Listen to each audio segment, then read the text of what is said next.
Welcome, ladies and gentlemen, to the MCDFNL Footy Show for another week, another big show planned this weekend where we have a look back at last week's WorkSafe AFL Country Championships and just a little bit of MCDFNL domination that went on the day.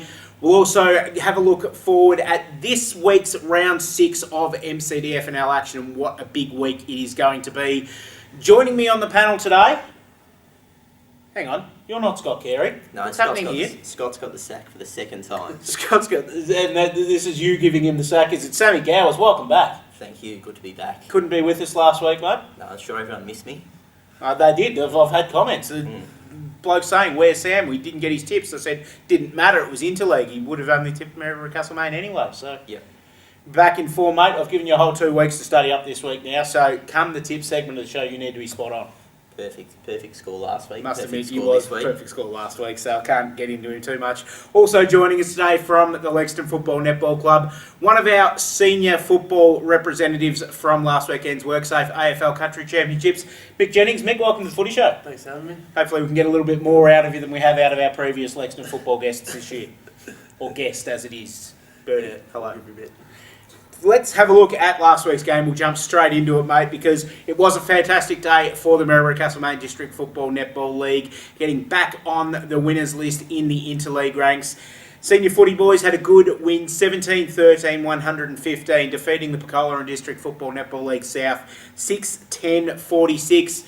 Adrian Conn from Newstead, 4 goals leading the way up forward. We heard Wayne Driscoll say that he was selected to do the bullocking work up forward, and he's obviously done exactly that last week.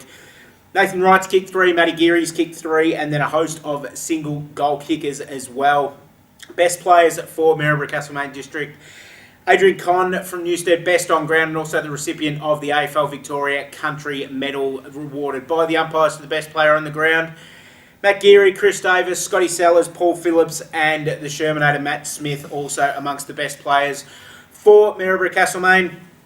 Mick, talk us through it, mate. What was it like to put that jumper on and run out in an interleague with basically a bunch of blokes that you might have only known for a couple of weeks?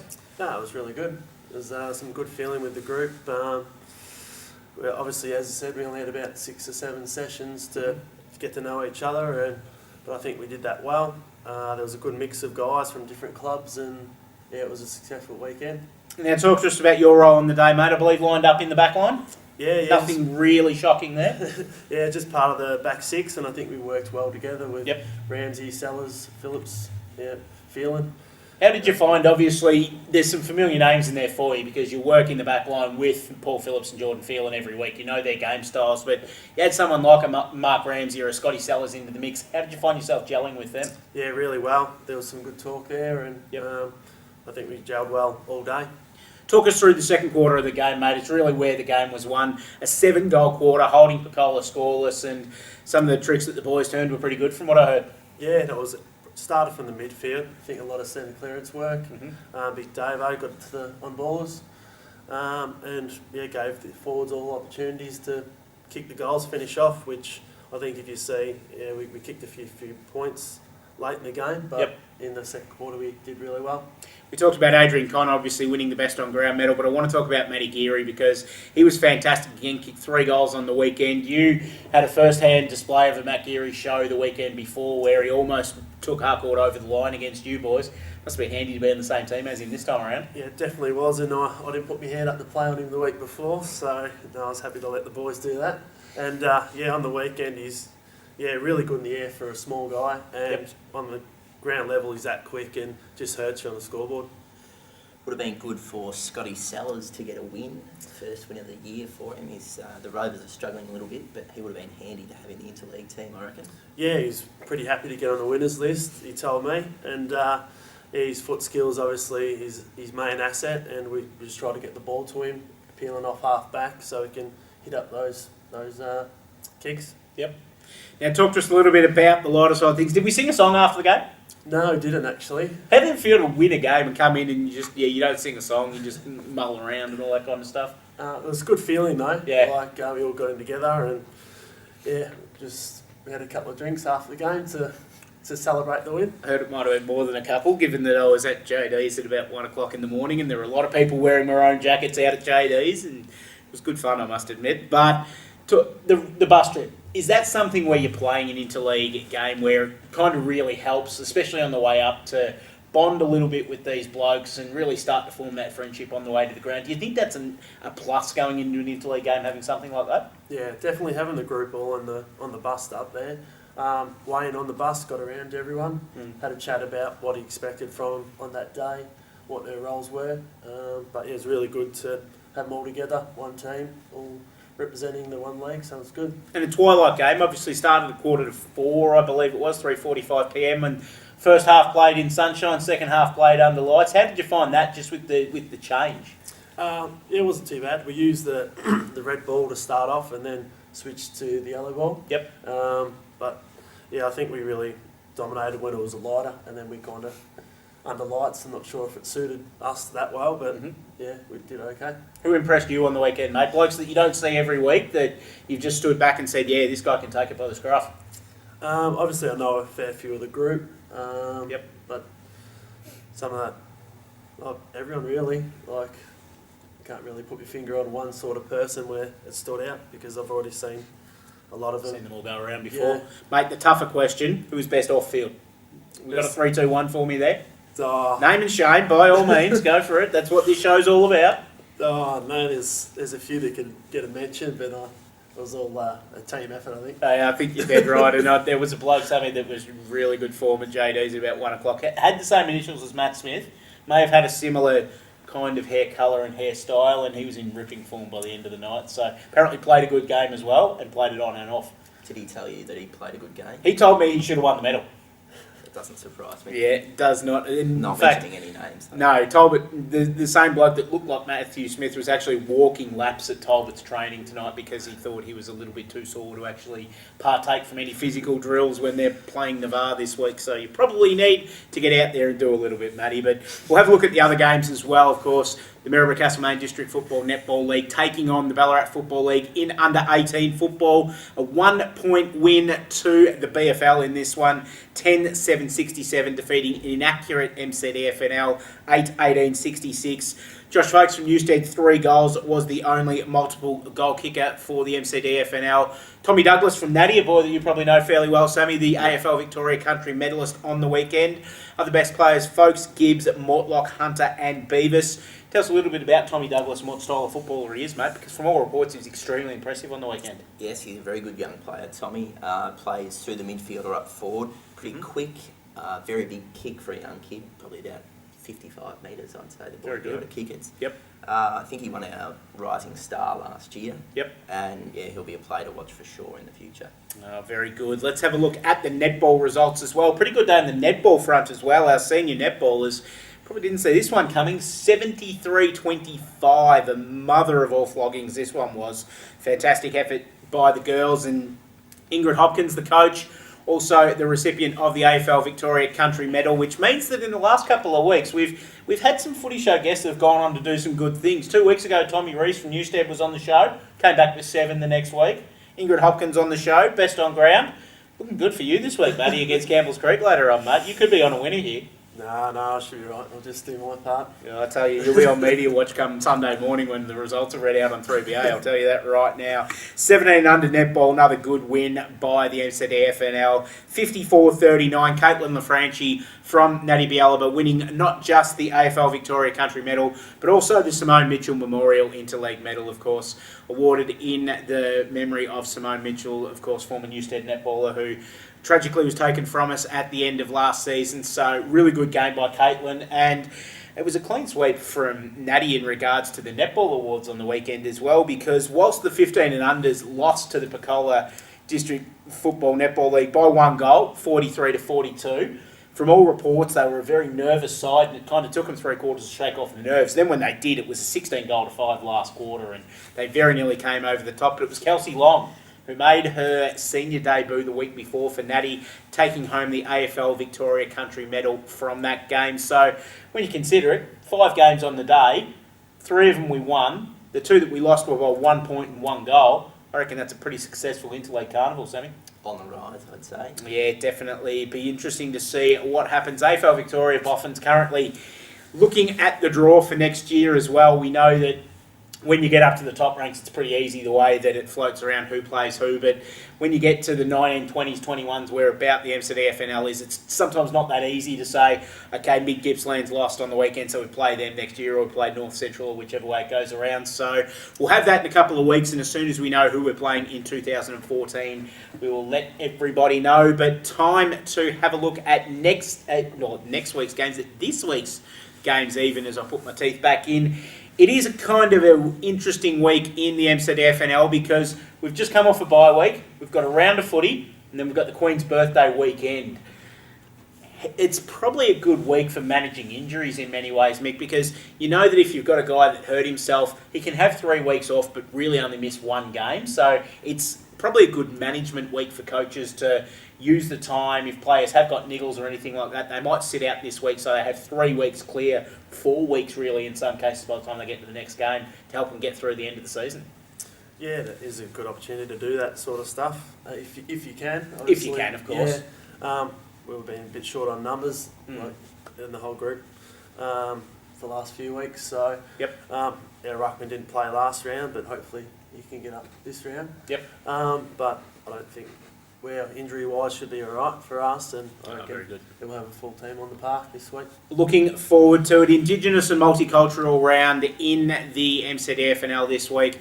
Of course, creating awareness and celebrating the fantastic contributions that the multicultural and Indigenous players, not just within the MCDFNL, but within football as a whole, play in bringing such a great game to us. Of course, it's the 20-year anniversary of Nicky Winmar's famous incident where he lifted his jumper, pointed the colour of his skin, and basically told the world in the middle of a football field how proud he is to be an Indigenous Australian. And we salute you, Nicky, and we'll have a look in this week's MCDFNL Advocate feature story with a couple of the boys from the Talbot Football Club, Brendan McRedmond, Darren Burns, and a couple of their young players as well, Tyler Bucks and Mark, that were going forward this week. Have a look at that. It's going to be a pretty good read, I hope anyway, because I'm writing it, so it might be trash, but we'll see how it goes. A full 4-page colour insert in the middle of the record. But let's look at the games this week.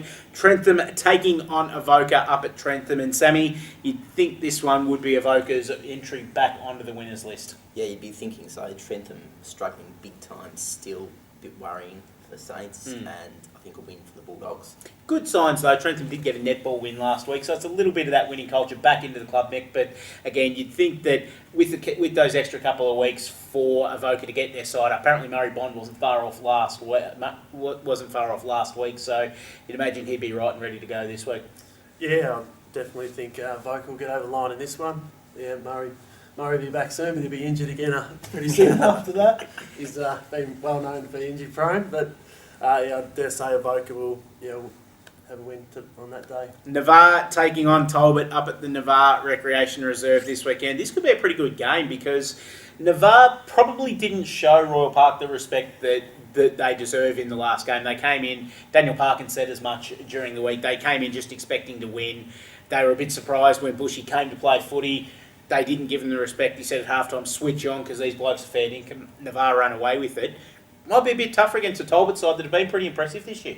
Yeah, I'm a bit of a Talbot fan this year, actually, apart from Matt Smith. But yeah, I can't see him getting over Navarre. I think it'd be just too tough for him. I think it should be close. Had a look at your boys play Navarre the other week, and they've just Nick, and they've just got winners on every line, which makes it very, very difficult to try and top them.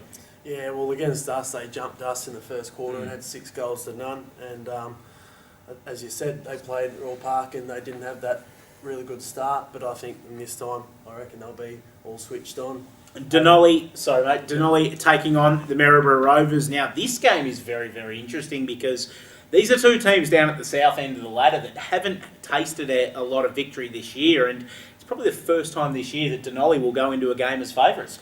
Yeah, good opportunity for either side to score a win, which they both need. I'm actually going to go with Rovers for this one. Rovers, good work. Their first win. Nick? I'm sure Scotty Sellers would like to see a win, but he might have a sore ankle, so I'm not sure if he'd be up for this one. So this is what we like, a little bit insider information. Just a little bit Instagram action. He's showing off the sore ankle. So, okay.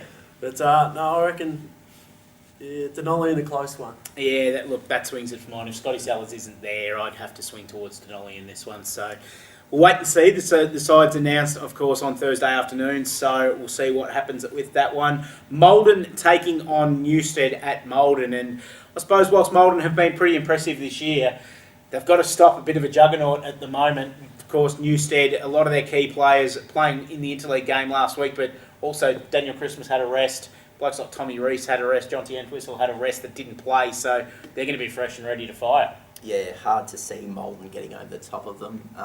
They're probably the best side I've seen so far this year, Newstead. Yep, that's a big call too, given how good Carisbrook and Navarre have been this year, Mick. I haven't seen Carisbrook yet. I'll see him on the weekend. Good work.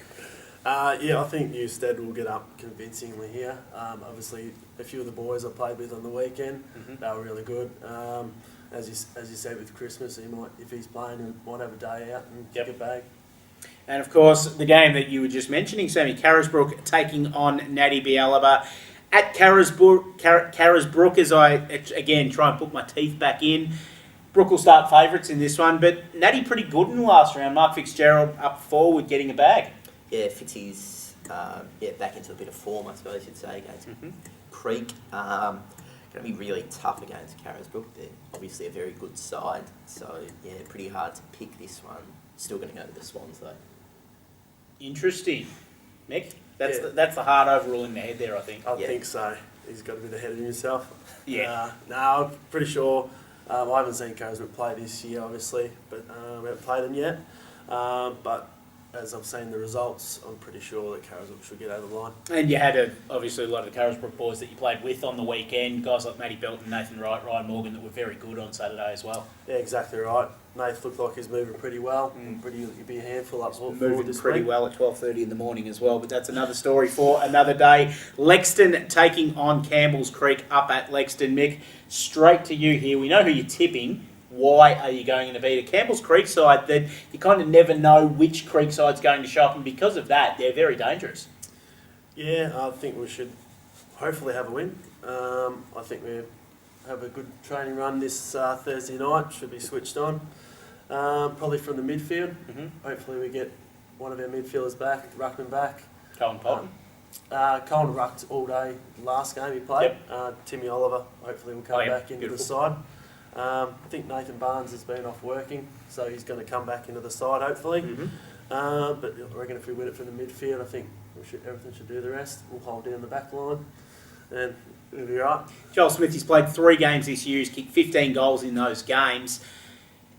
I suppose there's a cloud over him with the injury. He pulled out, unfortunately, it was a late omission from the interleague squad because of an injury. If he does come up, does he float down in your direction? Or do you just kind of handball off and say, Bertie, yours? Yeah, I'd take whoever I'm told to, like the When coach, really. When you get games like this, do you put your hand up to play on certain players to give you as a bit of a challenge? Yeah, we like playing on the better players, so it does give you a good challenge for that day, and helps out the team, obviously. But hopefully he comes up, so it's a good game, and I think it should be close, but I'll back us in. Sammy? Yeah, I'm going to pick Lexton as well. Mick, I think, just has the natural athleticism to shut down Joel Smith. Have you ever picked against a side where we've had the guest on this year? No, they intimidate me. They do. They intimidate you terribly. I know we were out at Bushy and you tipped them and they lost by 15 goals or something like that. So you just need to work on the bravery a little bit, Sammy. Don't be scared to put it out on the line there if you need to, mate. Mick's a scary man, so Lexton wins. Harcourt taking on Royal Park, the last game for this weekend. Another one where Harcourt can't afford to take Bushy lightly because they're showing a lot more form this year than they have in past years. But you'd think with Matt Geary on song at the moment, Harcourt would probably be a little bit too strong. Yeah, I think it'll be a close one. Bushy's certainly got their tails up, but yeah, Matt Geary might turn it in Harcourt's favour.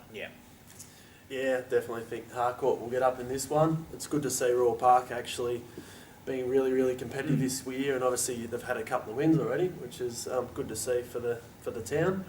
I think that Harcourt might get up in this one. As I said, we played them last game. I thought they were really, really good. They were 4 goals down at half time. They really had winners all over the ground. But I reckon the class like Geary, Chappie out of the middle, I think they should be right. Geary for a bag, I think. Yeah, Harcourt for mine as well. That wraps up another week of MCDFNL action. Mick, thanks for joining us this week, mate. It's been a pleasure to get the extra bit of expert opinion, if you will, on the weekend. So, best luck this weekend against Creek. We look forward to seeing M. Jennings in the best come this time next week when we're reading results. Hope so. And Sam, good work by you, mate. You've stood up strong. You've had some challenges and you've had some questions to answer this week, and I reckon you've done it quite well. Yeah, well, better than Scott Carey, that's for sure. That's a big call, and I tell you what, I'm going to have a day soon, Nick, where I'm going to sit the two of them on the show. I'm just going to kind of sit here, introduce the show, and then let them go for 15 minutes. Yeah, it'll be interesting. It'll be very, very funny. Ever seen a Royal Rumble? Oh, you will. That's what it's going to be. That's the MCDFNL Footy Show for another week, folks. Thanks for joining us. We look forward to seeing you next weekend. I was going to say to preview a big round, but there's nothing on next weekend, so we'll review everything that's happening in the MCDFNL. And Sammy, we'll let you have a look at your half-year synopsis of the MCDFNL next weekend. Look forward to it. Enjoy your weekend at the footy, and we'll see you next week.